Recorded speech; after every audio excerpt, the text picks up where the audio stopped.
Oke, Bang Pitra, Pak Siswandi, boleh diceritakan hari ini mau memberikan perkembangan apa ini mengenai kasus permasalahan Dr. Siska dengan Kevin Hiller? Ya, baik, terima kasih teman-teman atas kehadirannya. Perkenalkan, nama saya Pitra Ramadan Nasution. Di sini ada rekan sama advokat juga, Bapak Brigjen Pol Purnawirawan Siswandi dan Saudara Jorian Ogenta. Kami mengucapkan terima kasih kepada rekan-rekan yang telah hadir dalam hal memberikan hak jawab sekaligus meluruskan pemberitaan-pemberitaan dari tersangka KH yang telah menyudutkan dan merendahkan klien kami maupun profesi advokat. Jadi perlu kami sampaikan kepada rekan-rekan bahwasannya puji syukur kepada Tuhan yang Maha Kuasa, laporan klien kami terhadap saudara KH statusnya saat ini telah ditingkatkan dari terlapor menjadi tersangka. Sudah resmi kita mendapatkan penetapan tembusannya kepada korban langsung, yaitu Dr. Siska. Rekan-rekan yang saya hormati sekalian, yang kami banggakan, bahwasannya permasalahan ini akan kami sampaikan sekarang, karena selama ini kami diam. Kami selama ini diam karena apa? Karena kami tidak mau mengganggu ataupun mencampuri proses hukum yang sedang berlangsung, bahkan tidak mau mengintervensi proses hukum yang sedang berlangsung di penyidikan Polres Kabupaten Bogor. Karena kami menganggap kewenangan polisi ini biar berjalan dengan sendirinya tanpa ada intervensi ataupun hal-hal lain yang mengganggu proses.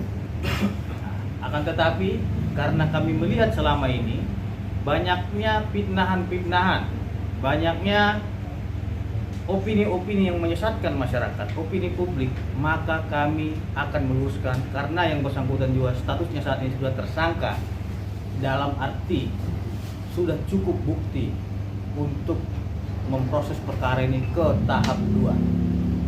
Jadi pertama, permasalahan ini rekan-rekan yang saya hormati,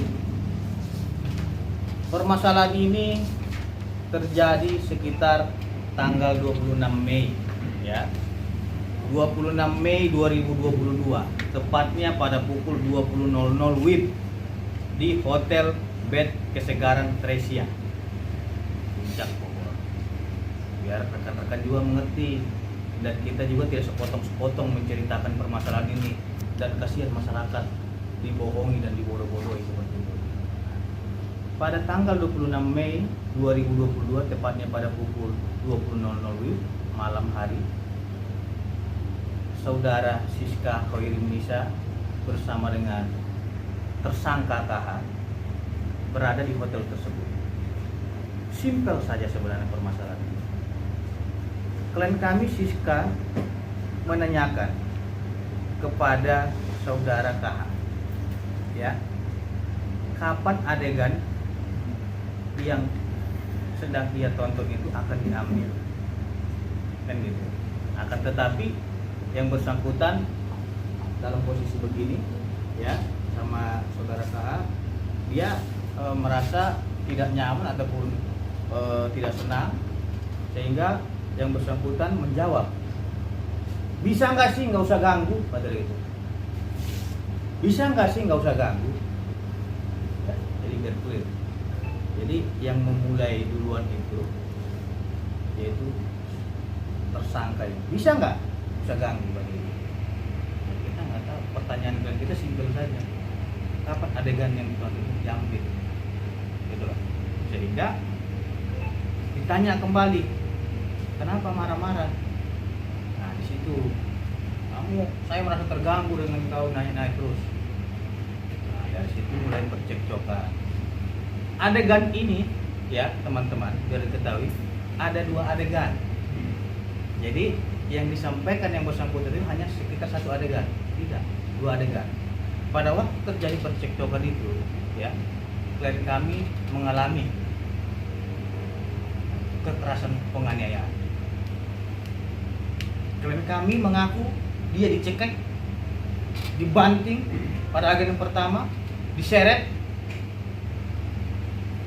sampai mengalami luka memar. Jadi jangan dibilang dia nggak ada bukti. Nih, Anda bisa lihat nih memar-memarnya nih. Ya, nih. Yang bersangkutan bilang nggak ada buktinya nih buktinya. Mohon maaf nih, saya harus luruskan kepada masyarakat. Kasih tarik, ini masih ada biru-biru di memar-memar. Luka berat. Tuh. Dari rongsen juga. Adegan pertama itu, mohon maaf rekan-rekan, tidak ada yang videokan. Karena dia hanya seorang diri sebagai perempuan. Karena memang udah diseret keluar, diusir dari kamar hotel tersebut. Ada barang-barang dia yang ketinggalan.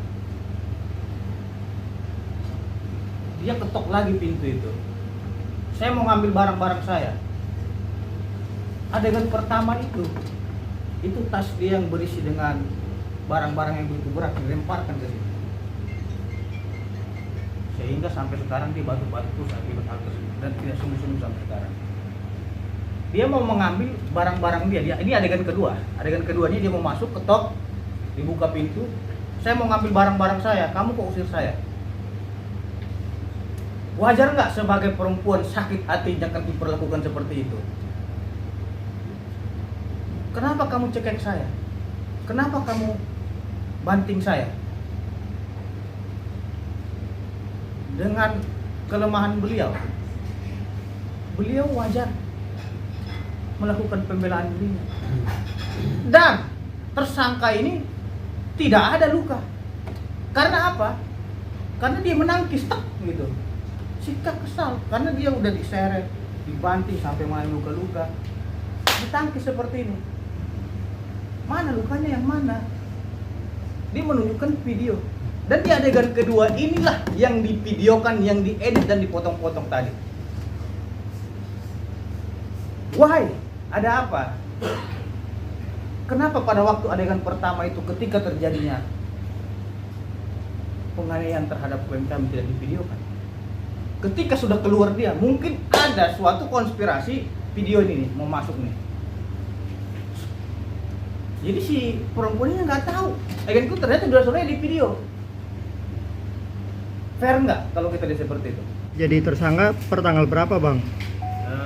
Per tanggal saya lihat dulu ya. Per tanggal 26 Oktober. 26 Oktober ya. Suratnya Bang lihat.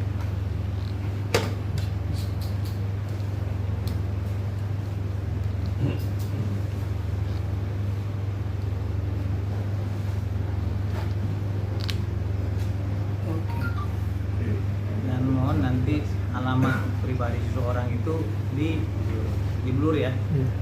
Karena alamat. Bang, dia kena pasal apa aja, Bang? Mungkin ancaman hukumannya? Pasalnya jelas 351 dan atau 335, yaitu penganiayaan berat dan atau perbuatan tidak menyenangkan. Jelas. Pasal tersebut adalah pasal progresif karena ada 335-nya. Dan teman-teman sekalian perlu ketahui, pasal yang dilaporkan oleh klien kami Dr. Siska itu tidak main-main. Ancaman pidana itu di atas 5 tahun. Jadi saya minta, karena pasal ini di atas 5 tahun, mohon kepada penyidik agar dilakukan tindakan tegas terhadap tersangka ini, mengingat pasal tersebut ancaman pidananya di atas 5 tahun. Terus yang kedua, rekan-rekan sekalian, bahwasanya terkait dengan kasus ini, karena memang Dr. Siska juga statusnya terlindungi, saya kira kita semua sangat menghormati aturan hukum dan kita mengerti tentang kitab undang hukum acara pidana, dan kita juga mengerti tentang undang-undang sebagai hierarki perundang-undangan tertinggi di negara Republik Indonesia. Sehingga dengan adanya novum baru, maka berlakulah asas lex specialis derogat lex generalis. Artinya hukum khusus mengenyampingkan hukum umum. Hukum umum itu adalah kitab undang hukum pidana. hukum khususnya adalah undang-undang. Kalau sudah ada aturan undang-undang yang mengatur tentang suatu peristiwa, dalam hal ini saksi, pelapor maupun korban yang akan atau sedang ataupun telah membuat laporan polisi terkait dengan laporan polisi yang dibuatnya, tidak dapat dituntut ataupun digugat baik secara pidana maupun perdata. Itu diatur rekan-rekan sekalian di dalam Undang-Undang Nomor 31 Tahun 2014 tentang perlindungan saksi dan korban. Di ayat 2-nya dikatakan, apabila ya, di pasal 10 ayat 2-nya dikatakan, apabila ada tuntutan atau gugatan terhadap saksi, korban, pelapor, ya, terhadap dengan laporan polisi yang ia buat atau sedang ia buat, maka tuntutan tersebut haruslah ditunda sampai laporan polisi yang ia buat tersebut telah diputuskan dan inkrah secara hukum. Artinya apa? Undang-Undang Nomor 31 Tahun 2014 adalah lex specialis, sehingga KUHP tidak boleh menabrak undang-undang tersebut, karena Undang-Undang Nomor 31 ataupun undang-undang adalah hukum tertinggi di negara Republik Indonesia dan peraturan paling di bawahnya, dan itu tidak boleh bertentangan dengan undang-undang ataupun aturan yang di bawahnya, sehingga jelas masuk dalam kategori asas lex superior derogat legis inferior. Artinya suatu peraturan yang lebih tinggi tidak boleh dilanggar aturan-aturan yang di bawahnya. Bang, polisi menahan KH gitu gimana bang? Jelas kita minta tindakan tegas. Tindakan tegas itu kan, kalau sudah berbicara tindakan tegas itu kan polisi yang menilai. Tindakan tegas itu seperti apa? Bisa seperti penjemputan, penahanan, dan surat perintah membawa. Kita tidak mau mengintervensi polisi, makanya bahasa saya mohon tindakan tegas. Silakan polisi yang menilai atas ketidakkooperatifan yang bersangkutan, gitu loh. Karena kita nggak mau mengintervensi proses hukum. Buat apa? Kita masyarakat lemah yang biasa meminta keadilan.